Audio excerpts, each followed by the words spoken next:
Hi అండి, అందరూ ఎలా ఉన్నారు? బాగున్నారా? ఈరోజు సేమియా కేసరి ప్రిపేర్ చేశానండి. చాలా టేస్టీగా, కలర్ ఏమీ యూస్ చేయకుండా న్యాచురల్ కలర్ వచ్చేలాగా ఎలా చేసుకోవాలో నేను చూపిస్తాను. ఇప్పుడే నా ఛానల్ని ఫస్ట్ టైం చూస్తున్నట్లయితే ప్లీజ్ నా ఛానల్ని సబ్స్క్రైబ్ చేసుకోండి, సపోర్ట్ చేయండి. ఇప్పుడు ఈ సేమియా కేసరి ప్రాసెస్లోకి వెళ్ళిపోదాం. ముందుగా ఒక ప్యాన్ పెట్టేసుకుని దానిలో 2 టేబుల్ స్పూన్ నెయ్యి వేసుకోండి.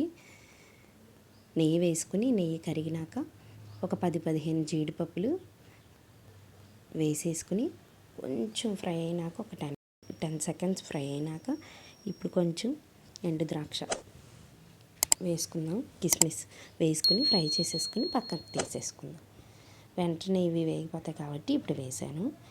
పక్కకు తీసేసుకుని అదే ప్యాన్లో ఇంకొక టేబుల్ స్పూన్ నెయ్యి వేసుకొని ఈ కప్పుడు సేమియా వేస్తున్నానండి. ఒక కప్పు సేమియాకి 2 కప్స్ వాటర్ పడతాయి. ఈ కప్పు సేమియా వేస్తున్నాను. వేసేసుకుని చక్కగా మీడియంలో పెట్టుకుని ఒక 10 మినిట్స్ ఫ్రై చేసుకోండి. గోల్డెన్ బ్రౌన్ చక్కగా మంచి కలర్ రావాలండి, చూపిస్తాను నేను.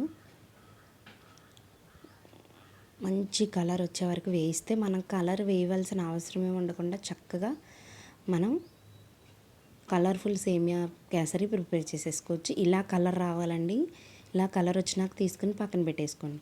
ఇప్పుడు అదే ప్యాన్లో ఏ కప్పుతో సేమియా తీసుకున్నామో దాంతో 2 కప్స్ వాటర్ వేసుకుని మరిగించుకోండి. మరిగించుకున్నాక సేమియా పక్కన పెట్టుకున్నాం కదా, దాన్ని యాడ్ చేసేసుకుని కలిపేసుకుందాం.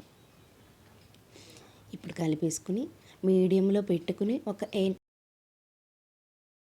నుంచి 10 మినిట్స్ పడుతుందండి. మీడియంలో పెట్టుకుంటే లోపల వరకు కూడా సేమియా చక్కగా ఉడుకుతుంది.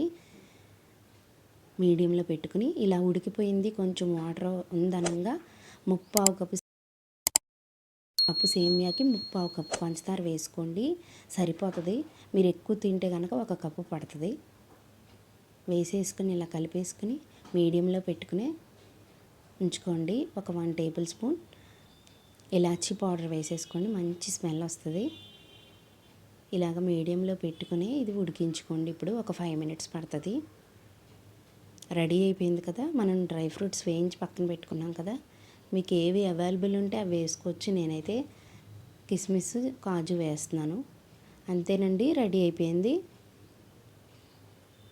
చక్కగా పొడి పొడిగా చాలా బాగుంటుందండి. ఇదిగోండి సర్వింగ్ బౌల్లో కూడా వేసేసుకున్నాను. చాలా బాగుంటుంది. న్యాచురల్ కలర్, మనం అసలు కలర్ ఏమి యూజ్ చేయకుండా ఈజీగా మనం ఇంట్లో ఉన్న ఐటమ్స్తోనే ప్రిపేర్ చేసేసుకోవచ్చు. మీరందరూ కూడా తప్పకుండా ట్రై చేయండి. ట్రై చేసి ఎలా వచ్చిందో నాకు కమెంట్ కూడా పెట్టండి. ఈ వీడియో మీకు నచ్చినట్లయితే ప్లీజ్ నా ఛానల్ని సబ్స్క్రైబ్ చేసుకోండి, సపోర్ట్ చేయండి. Thank you.